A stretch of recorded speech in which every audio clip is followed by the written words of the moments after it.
All right. This is Aaron Knott. I'm the Vice President of Customer Development for Labster. I'm very excited and pleased to have with me Dr. Helen Gadegaard. I hope I pronounced that correctly.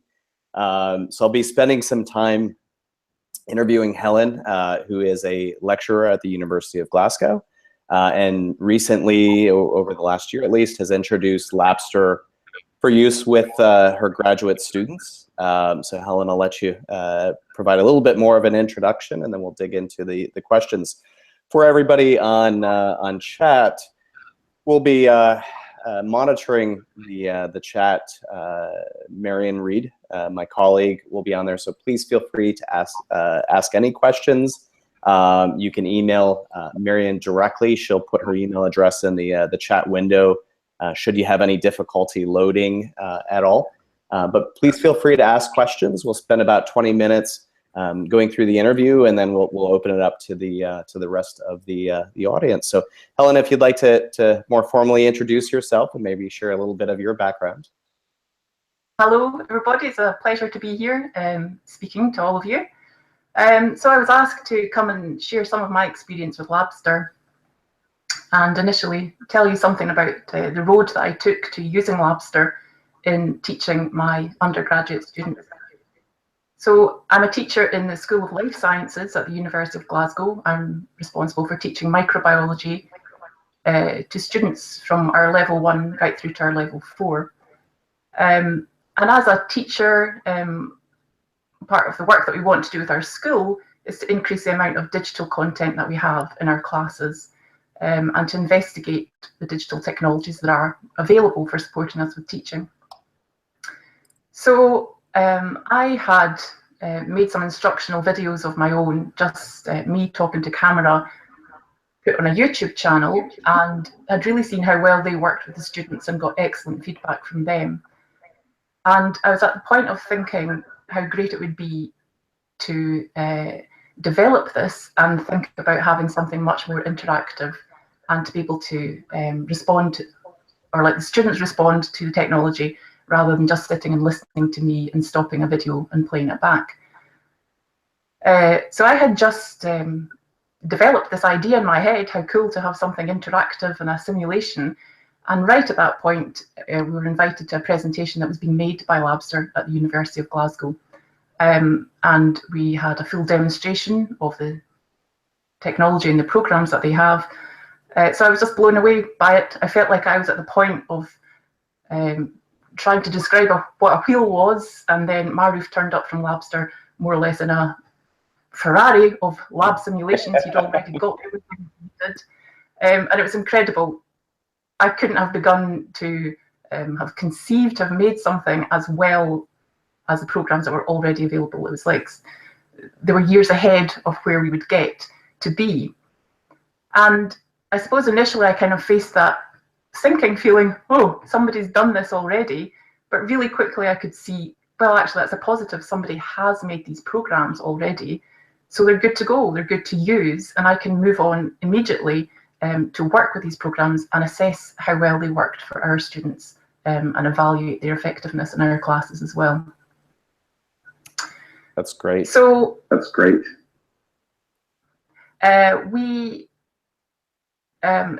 Initially we were using the programs. We wanted to really see how they were going to work with our students. So we were supported by the school at Glasgow to investigate how these worked with students and to really ask a research question about them. And as a teacher of life sciences, I lecture as well as giving a lot of lab practical classes as well. And one of the things I wanted to know was if these lab simulations really could teach a practical skill to our students, a lab skill.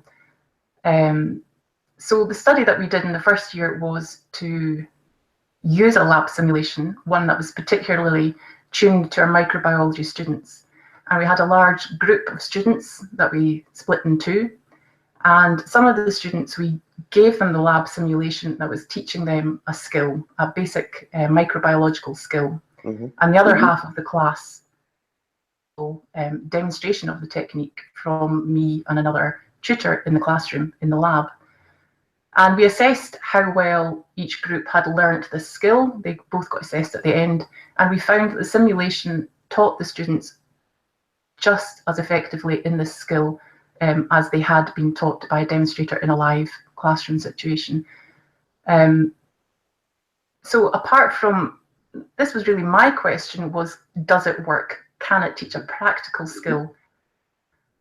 So that can we start thinking about changing the kind of work that we do in labs, using simulations like this as a pre-lab exercise for students to practice and develop skills so they're much more prepared to come into the lab and start performing higher order tasks when they're in the lab. And I was really lucky as well at that point to be put in touch with Guido Makransky, who's an educational psychologist in Denmark. And Guido was able to add much more onto the study. Instead of asking just, does it work? He was able to supply the questions and the analysis to ask, well, how does it work? And what else is happening with these students who are using the simulation as well? So he was asking questions about whether the students really had gained knowledge in the same way, and also questioned students' motivation and their confidence, their self-efficacy in their learning as well. And we found that these students who'd used the simulation had improved these non-cognitive skills as students who were in the lab with me as well. In fact, in one of those conditions, it was the motivation level of students, the intrinsic motivation level of students was higher in the students who'd worked with the simulation rather than the ones who'd been in the classroom.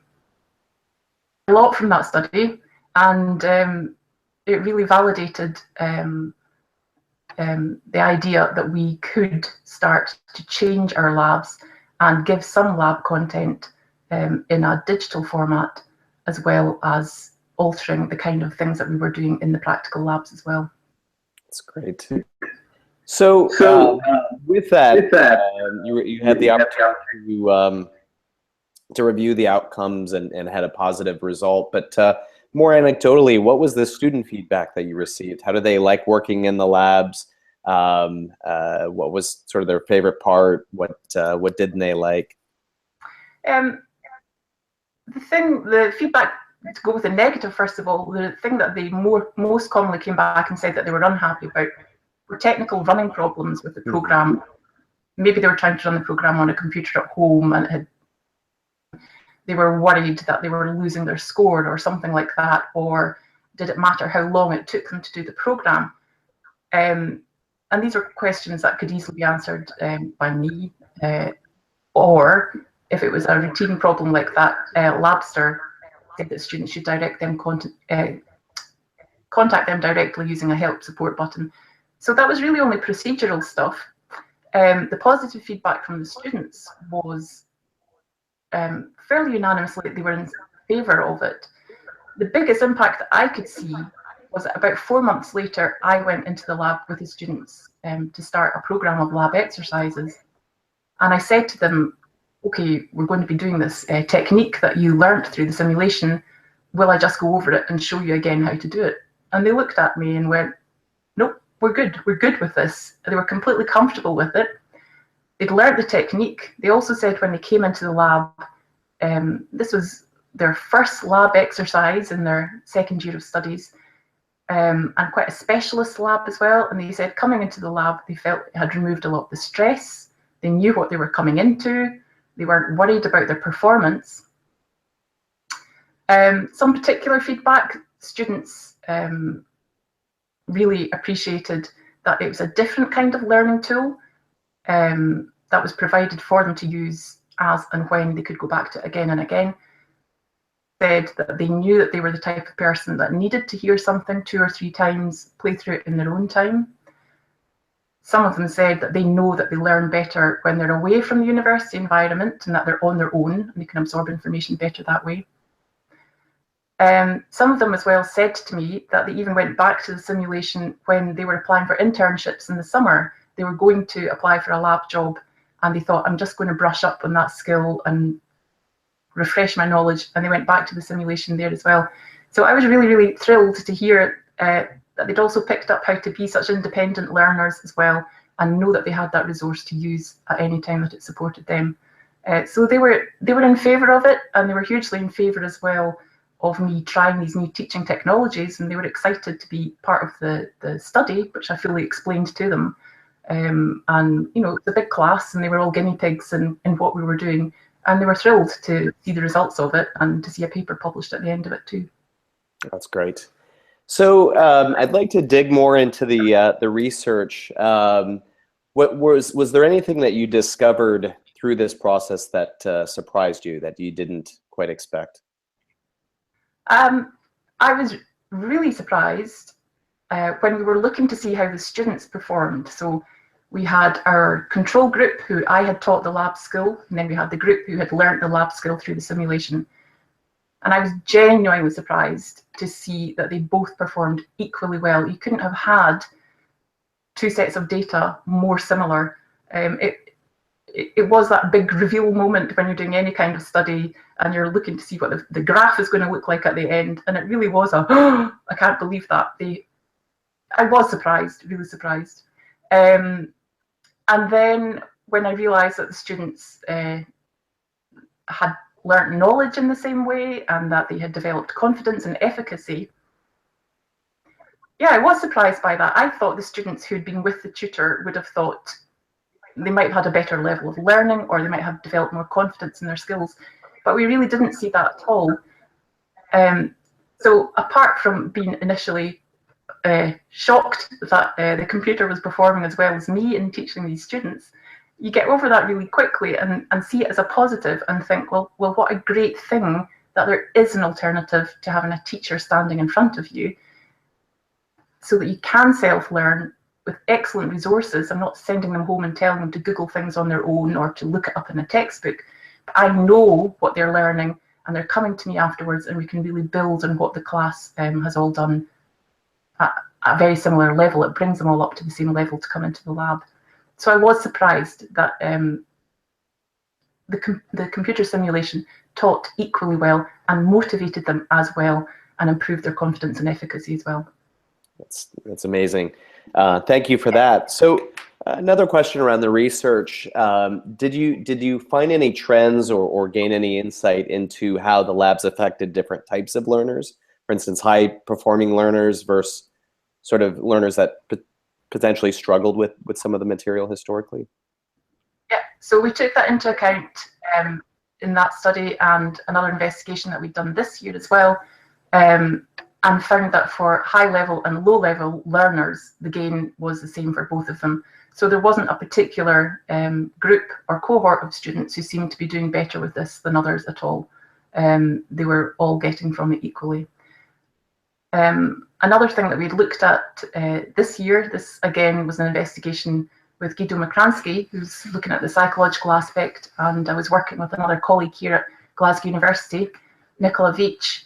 We found this year as well, we were looking to see if the location mattered, if a student was as engaged, if we asked them to do the simulation on campus, in a computer cluster, some IT suite, or could we genuinely send them home with it as homework? Did it matter the environment?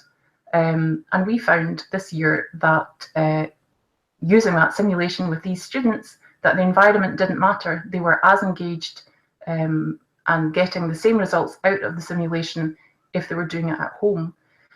And to us, that's a really important question, because more and more we're trying to direct students to become independent learners and giving them resources to learn on their own. And pedagogically, we need to know, is it fair to ask them to do this as homework, or should we still be providing this on campus in a computer suite with a teacher there as a facilitator to help with any problems? And it looked to us that that there is complete support to say that these students could be doing the simulations in their home time as well. So it would cut down on resources and space that we would need to book on campus. That's great. So we'll open up to questions shortly, but the primary intent of this series of webinars is to profile innovative educators like yourself, and take sort of best practices from your experiences and share them with the larger Labster community. So in the case of institutions, other instructors that are looking at implementing labs into their courses, any suggestions, best practices that you've learned through this process? I think common sense would apply. I think everybody would start fairly small scale. I think this is something you want to try out. Then the first year I was using one lab simulation with one large class of students, about 200 students. And that was as much for me to get a handle on the technology and to know what was fair or reasonable to ask the students to do, to know if I was going to get a massive revolt from the students saying, what are you doing giving us a simulation? So really treading carefully, and I guess everybody would do that initially if there's the opportunity to do that. And then this year we've expanded it, and we were using 2 different simulations with 2 different year groups of students. And probably part of that is because I had lost some of my fear or anxiety about using a new technology as well. Great. So we have the first question from the audience, which is, how long does it take to start using Labster once you have made the decision to use the simulations? Labster get back to you straight away. If you've made the decision to use the simulations, they give you an account and a login within a day or 2, I guess, as long as appropriate amounts of money have been transferred where they have to be. So that's really instantaneous. And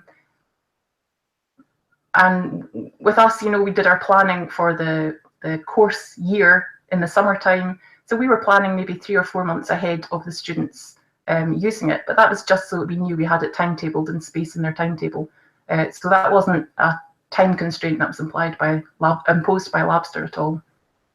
That's great. And I'll just speak from Labster's side. We provide implementation services to help faculty with encouraging adoption and how to align it with course objectives and desired outcomes. And we'll actually work with you to figure out how best to implement that and take as much guesswork out as possible. And we're in the process of continuing to build up our team of teaching and learning experts and subject matter experts to partner with the universities that we serve to make sure that we do this as effectively as possible. So the next question is from Miriam at Ryerson University in Canada. Did Helen record the student's score and use it in their overall marks? I did the first year I was using this as an incentive to get the students using the simulation. So it was really low risk grade for them. It was, I can't remember, 5% of their total grade work or something. So we did do that in the first year. The students all performed really well in it though, because I wanted it not to be, I didn't want it to be an assessment as such. I wanted it to be an opportunity for them to learn and not to be worried about making mistakes and not to be worried about repeatedly using the program. So they did get a score from it for learning this lab skill. But they really all did so well that this year I didn't do that, because this was 5% that they were easily getting because they were all performing really quite well by the end of all the practice that they'd had. So this year when I was using the simulations, I said to the students that it was bona fide teaching material, and as far as I was concerned, it was fair play for any exam question. So that when it came to exam time, they should be revising the content of that as much as they would any lecture material or other lab material. And I think that was enough to incentivize the students to participate in it, yeah. That's great, good. Next question, how does Labster integrate into your LMS? And then a follow-on question, is that where you can oversee and manage the students' coursework? We didn't have it integrated into our VLE. We were running Labster separately, so I've not integrated it into how we record our class results yet.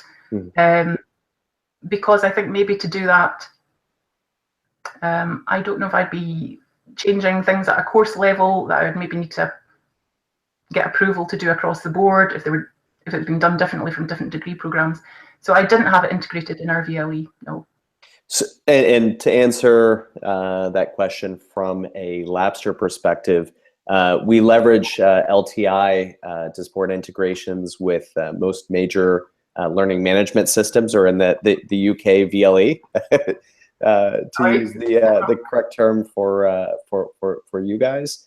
But we have integrated into D2L, into Instructure Canvas, Blackboard Learn, Moodle, so we are very familiar with all of the different platforms that are out there, and continue to look at ways to make that integration more seamless over time. That's probably something I'll come back to you about. Perfect. Good. Yeah. And Glasgow is a Blackboard? We're Moodle. Moodle. Okay, got it. Got it. Very good. All right, and I see another question is coming. So Marian is typing. The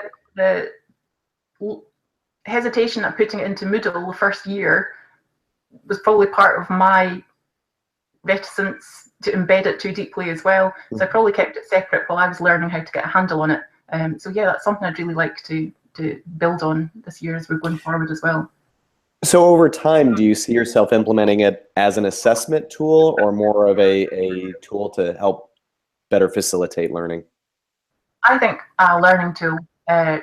There are questions that go through the lab simulations. So the students are prompted, they're kind of multiple choice style questions, and the students are prompted to answer these questions as they're going through the simulations, and really just as a measure to help them realize where they're learning or where they have a sticking point. And if they don't answer a question correctly, they're directed onto some theoretical help. There are help pages that are linked through the simulation, and the student can retry the question. So the student does get a score at the end. I really wanted this to be a learning environment, that it was safe to make mistakes and to learn a subject and answer the question better the second time. So I didn't want them to feel that these were scores that were going to negatively impact them in any way. Got it. Got it. Great. Question 4. You mentioned earlier that a student used our simulation. I think this is an internal Labster question from one of our staff members, but student used our simulation as a pre-job prep and science review. Can you share any additional usage stories with us? That was one that I heard of just recently, and the student was going for a really technical internship and she just wanted to brush up on her skills. Another student as well had finished her studies and she'd got a job, and her job was in quality assurance, and she was going on to use some of these skills routinely as well. And she'd asked, is it okay if she ran through it again? So there were a couple of examples of students going back to it as preparation for work. And they found it as a resource when it comes to revision time as well. We can we know that the students are going over it again. I always get the question right before an exam, is the Labster material examinable? And I say yes. So we see the students going back to it then again. Yeah. That's great. We've seen similar trends, and I think it's very interesting, the number of students in licensing models that allow institutions access to, and students access to all labs, the amount of students that actually explore labs outside of what was introduced as part of the curriculum. So I think that's been a fascinating trend for us. It's also, okay. Oh, I'm sorry, Helen, go ahead. It's also, even if the student is taking maybe 1 hour or an hour and a half to do the simulation, when I've gone through the simulations, it's really apparent to me that that simulation is more than 1 hour of teaching. The content of the simulation, I think, would probably cover maybe 3 or 4 different lectures or different kind of lab practices or exercises. So there's a lot of content there. And actually that becomes a resource for me as well when I'm looking for topics that are examinable I can go there and I know what the students will have learned from that as well. So it's a great resource for me too. That's great. So question, let's see, the next question.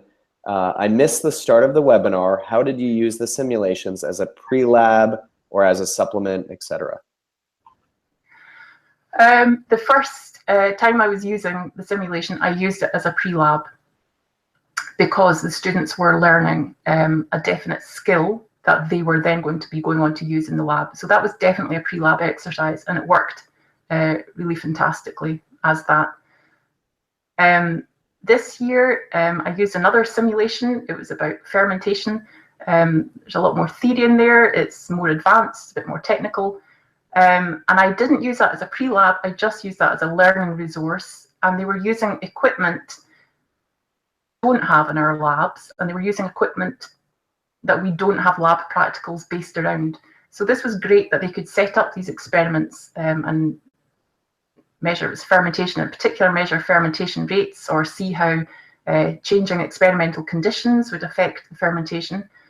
So they were getting to use equipment and see data and run experiments that we don't have the facility for them to do in our large undergraduate labs, where the budget can be restrictive or the equipment is restricted as well. So this year, that was me taking a step to say, how about we use a piece of equipment only in the virtual environment? We're not going to be using it ourselves afterwards.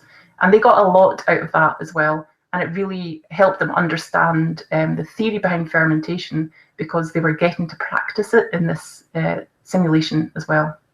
That's great. So I'll add a question based on that. So how do you see that you might expand the usage of Labsters, other ways that you might sort of encourage adoption from students or support other areas of the curriculum? I think initially when I was first using them, I was using it with lower level students. I was using it with second year students because we're a 4-year degree program. So in some ways, trying it with our second year students is a lower risk strategy. I wouldn't have gone straight in and used that with our final year students. But as I've become more confident and more sure of the capabilities and the depth of the teaching in these simulations, I don't at all think that they're restricted to lower level students. I can see programs that Labster has that would be very well suited to our final year students. I can see that they'd be suited to master's level students as well. I can see that they'd be used for revision, for brushing up on knowledge by PhD students, for example. So the depth of the content is there for really quite advanced level studies. So that's where I would see it expanding, rather than thinking this is only something for lower level students. It's right across the board. That's great. That's great. So I think we've gone through the core set of questions from the audience. I'll pause just briefly for any additional questions, and I know Marian's monitoring chat right now, so please feel free to or enter those now, and then I'll pass those on to Helen. Otherwise, we'll go into sort of your final thoughts. So we'll just give everybody a second here. Well, just any other questions? It looks like so. Okay. Oh, Helen, please go ahead. I was just going to carry on while we were waiting there. Labster's really allowed me to develop as well, because of the contacts I made with Guido Makransky in Denmark, and developing my understanding of teaching and learning as well. So it's really been a really expanded how I think about teaching and learning, blended learning, digital learning, and online learning. And his explanation of the kind of educational psychology that's going on around that as well. So it's really been a huge step for me and a huge journey, and yeah, it's been great. Really enjoyed it. That's great. So one final question: how long do students have access to Labster?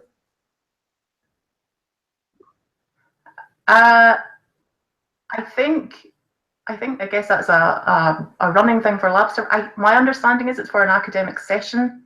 Is that right? And I think the term that you usually open it to them, there's more context here, but where students go back and do their revisions. How long does that period last between the time they first access the labs during a term and the time in which they complete their revisions? So our students had access to Labster from it was October right through until about May time, round about now, actually, our whole academic session. So we run 2 semesters and they had access through both semesters. Terrific. Good. So with that, we'll close the questions round, and any other final thoughts? I'm just excited to keep moving this forward. I feel now that I'm looking at the Labster program and looking for labs to see where I would see them aligning with our teaching. The comment that you'd made earlier on about Labster helping with that as well, there'd been a point where I had sent some of our lab manual material through to Labster and they had pointed me in the right direction of which labs might align with that. But I can see how I can manage to do that as well going forward. Just excited to see where Labster will go with this, more programs that they're developing. I know that you're moving into virtual reality as well, so I'm really excited to see what comes next. That's great. Well, Dr. Gadegaard, thank you so much for your time this evening. It's 5 p.m. or I guess 5:30 p.m. your time. So, but we really appreciate this. For the audience, if you have any other questions, and we'll do our best to forward them on if any come after the fact. But you can email info@labster.com. And then, of course, you can sign up for future webinars at labster.com/webinars. So, Helen, thank you again so much. Thanks to everybody who participated and submitted questions. And we wish everybody a great remainder of your day. So thank you. My pleasure. Thank you. Bye-bye. Bye.